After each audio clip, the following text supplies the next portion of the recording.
السلام علیکم محترم سامعین، جیسے میں آپ لوگوں کو بتا چکا ہوں کہ یہ جلال الدین چشتی مجھے دوبارہ فون کیا تھا اور مجھ سے مطالبہ کیا تبرک کے بارے میں مناظرہ کرنے کے لیے، لیکن میں نے ٹھکرا دیا کہ پہلے تم اپنے وعدہ پورا کرو۔ تم نے بولا تھا 1,00,000 روپیہ کا وعدہ کیا تھا، وہ وعدہ پہلے پورا کرو، تب ہم تم سے بات کریں گے۔ تو اس کے بعد میں نے فون کاٹ دیا اور اس نے ہمارے وہ پہلے والے ویڈیو کے جواب دیا اپنے نئے سرے سے ویڈیو بنا کر۔ سب سے پہلے ایک قبوری شخص ہم کو تانا دیتے ہوئے کہا کہ تم انجینئر علی مرزا کی ویڈیو اپلوڈ کیا ہے جو ذاکر نائک کو کافر کہتا ہے۔ ایک مرزا پلمبری کا تم نے ویڈیو بیچ میں ڈالا، اس سے ثابت ہوتا ہے مرزا پلمبری یعنی انجینئر محمد علی مرزا کو تم صحیح مانتے ہو، اس کا تم فالوور ہو۔ اب تم بتاؤ کہ ذاکر نائک صحیح ہے یا مرزا، کس کو مانتے ہو؟ حضرات، میں بار بار یہ بیان کر چکا ہوں کہ یہ کشتی علم دین سے بالکل کورے ہیں۔ اس کے پاس نہ قرآن و حدیث کا کچھ علم ہے اور نہ ہی اس نے سیکھا ہے۔ اگر اس کے پاس علم ہوتا تو اس طرح کی کبھی نہ کہہ پاتا، کیونکہ بخاری میں 23-11 نمبر حدیث ہے جس میں شیطان کا بیت المال سے غلہ چوری کرنے کی لمبی حدیث ہے۔ حضرت ابو ہریرہ بار بار اس کو پکڑتا ہے اور پھر وہ اپنے مجبوری ظاہر کرتا ہے۔ حضرت ابو ہریرہ اس کو چھوڑ دیتے ہیں۔ تیسری رات وہ شیطان ابو ہریرہ کو آیت الکرسی سکھا دیتا ہے، جس کو سن کر اللہ کے رسول صلی اللہ علیہ وسلم بولتے ہیں اما انہو قد صدقہ وہو کذوب، اگرچہ وہ جھوٹا ہے مگر اس کی یہ بات سچ ہے۔ تو رسول اللہ صلی اللہ علیہ وسلم نے شیطان کی بھی تصدیق کی جب وہ سچ بولا۔ کیا انجینئر مرزا سچ نہیں بولا یہ آیات تلاوت کر کے؟ افمن حق علیہ کلمۃ العذاب افانت تنقذ من فی النار، جس پر عذاب ثابت ہو گیا اور جہنم میں پھینک دیا گیا، کیا آپ اس کو جہنم سے بچا لیں گے؟ یہ پاور آپ کا ہے؟ جیسے تم لوگ کہتے ہو پکڑے خدا تو چھڑا لے محمد، کیا یہ پاور تم کو دیا گیا ہے؟ دوستو، بڑی افسوس کی بات ہے کہ یہ قرآن و حدیث کے علوم سے بالکل کورے ہیں۔ پھر یہ چشتی قرآن و حدیث کو پسے پوس ڈال کر اہل حدیث اور دیوبندیوں کے بارے میں کہتا ہے کہ یہ اپنی عورتوں کو مسجد لے جاتے ہیں مزہ لینے کے لیے اور پھرتی کرنے کے لیے، نعوذ باللہ۔ اس لیے جوان اہل حدیث دیوبندیوں کی طرف مائل ہے، کیونکہ وہاں پر کھلی چھوٹ ہے، بے حیائی کی کھلی چھوٹ ہے۔ عورتوں کو مسجد میں بلایا اسی لیے جاتا ہے، عورتوں کو عیدگاہ میں اسی لیے بلایا جاتا ہے، عورتوں کا یہ ہر گلی گلی میں اجتماع جو چل رہا ہے، اسی دیوبندی اور خبیث مولوی اہل حدیث کے لیے، نعوذ باللہ۔ قرآن و حدیث کی اہمیت ان سب کے پاس کچھ نہیں، ان سب کا لگاؤ صرف مزار کے ساتھ ہے۔ یہ قرآن و حدیث کو پڑھتے بھی نہیں اور مانتے بھی نہیں۔ سنو دوست سنو، حضرت ابو ہریرہ بیان کرتے ہیں دنیا کی سب سے بہترین جگہ اللہ تعالیٰ کے پاس مسجد ہے اور سب سے مبغوض جگہ بازار ہے۔ یہ حضرات محبوب جگہ میں اپنے عورتوں کو نہیں لے جاتے ہیں اور خبیث اور مبغوض جگہ میں ان سب کی عورتوں کی بھیڑ رہتا ہے۔ مزار شریف، بازار شریف، میلاد شریف اور جتنے شریف ہیں ان کی عورتوں کی آمجگاہ بنے ہوئے ہیں۔ خدایا تو ان سب کو عقل سلیم عطا کر۔ صحیح مسلم کی روایت ہے، حدیث نمبر 875، دیکھ لینا۔ حضرت عبداللہ بن عمر رضی اللہ عنہ نے کہا، میں رسول اللہ صلی اللہ علیہ وسلم کو کہتے ہوئے سنا، لا تمنعوا نساءکم المساجد اذا استاذنکم، جب تمہاری عورتیں تم سے مسجد جانے کے لیے اجازت مانگے تو ان کو مسجد جانے سے نہ روکو۔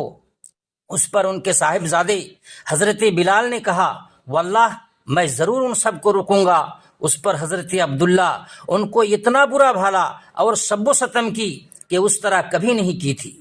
مسند احمد کی ایک روایت میں یہاں تک آیا ہے کہ فما کلمہ عبداللہ حتی مات، مرتے دم تک اس سے حضرت عبداللہ بات نہیں کی۔ اس میں لکھا ہے اسنادہ صحیح، آپ دیکھ لینا۔ 4933 نمبر حدیث، امام حسن بصری سے پوچھا گیا کہ ایک عورت نے نظر مانی ہے اگر اس کے شوہر رہا ہو جائے تو بصرہ کے ہر مسجد میں 2 رکعت نماز ادا کرے گی۔ حضرت حسن بصری نے جواب دیا کہ اپنے قوم کی مسجد میں نماز پڑھ لے، کافی ہو جائے گا۔ مصنف ابن ابی شیبہ میں ہے وَسَنَدُهُ صحیح، یہ صحیح سند کے ساتھ ہے۔ امام ابو بکر محمد بن ابراہیم بن منذر فرماتے ہیں اہل علم کا اس بات پر اجماع ہے کہ عورتوں پر جمعہ میں شرکت کرنا ضروری نہیں، اور اس پر بھی اجماع ہے کہ اگر نماز جمعہ میں وہ حاضر ہو جائے تو یہ بھی اس سے کافی یعنی جائز ہے۔ علامہ عینی حنفی امام شافعی سے نقل کرتے ہیں یباح لہن الخروج، عمدۃ القاری جلد نمبر 6 صفحہ نمبر 156 دیکھ لینا کہ عورتوں کے لیے مسجد میں کی طرف جانا یہ جائز ہے۔ بخاری شریف میں حضرت ام عطیہ بیان کرتی ہیں کہ ہمیں حکم تھا کہ ہم حائضہ عورتوں، دوشیزاؤں، پردہ والیوں کو عیدگاہ لے جائے۔ اب بتاؤ چشتی، ہدایہ شریف کی وہ عبادت وَيَكْرَهُ لَهُنَّ حضور الجماع، یعنی عورتوں کا جماعت سے نماز پڑھنا مکروہ ہے، اس کو لوگے نہ رسول صلی اللہ علیہ وسلم کی حدیث لوگے۔ فیصلہ تم پر چھوڑتا ہوں اور پورے سامعین پر چھوڑتا ہوں کہ رسول اللہ صلی اللہ علیہ وسلم کی حدیث کو مانا جائے گا یا ہدایہ کی اس عبارت کو مانا جائے گا جس میں کہا گیا ہے کہ عورتوں کا نماز میں جماعت سے نماز پڑھنا مکروہ ہے۔ پھر یہ محترم بیت رضوان والی روایت پر تبصرہ کرتے ہوئے کہا کہ شرم نہیں آئی ضعیف روایت پیش کرنے میں؟ میں مانتا ہوں حضور وہ روایت ضعیف ہے، مگر موضوع من گھڑت نہیں ہے۔ ہاں، امام ابن حجر اسقلانی فتح الباری میں اسی روایت کو بیان کیا ہے، ان عمر بلغہ ان قوما یاتون الشجرۃ فیصلون عندها فتوعدهم ثم امر بقطعها فقطعت۔ فتح الباری دیکھ لینا، اس میں لکھا ہے اسنادہ صحیح۔ عمدۃ القاری میں علامہ عینی حنفی نے لکھا ہے اسنادہ صحیح، اگرچہ وہ مصنف ابن ابی شیبہ والی روایت ضعیف ہے لیکن اس کی مطابقت میں یہ سب صحیح ہے۔ ارے دوست، تم تو وہ بھی روایت پیش کیے ہو ہمارے سامنے جو ہمیں کہنے میں ہی لاج لگتا ہے۔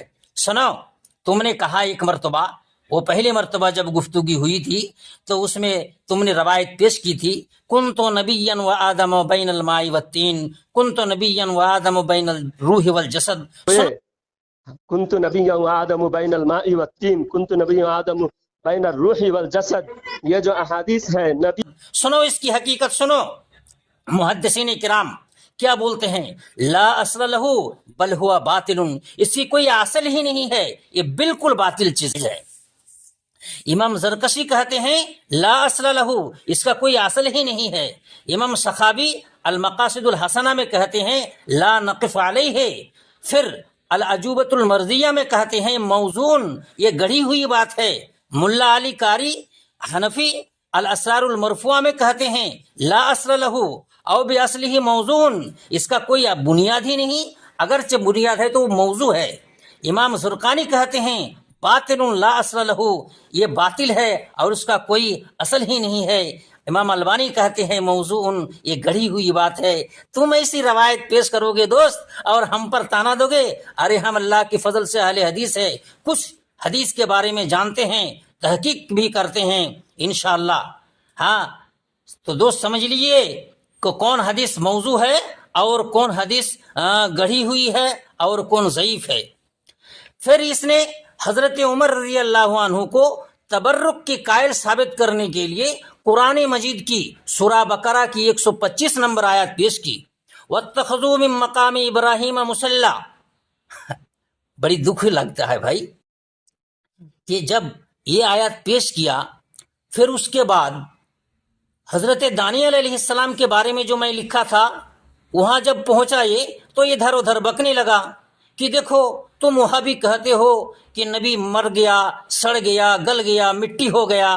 ارے بھائی، تم کو میں مطلب اپیل کروں گا، تمہاری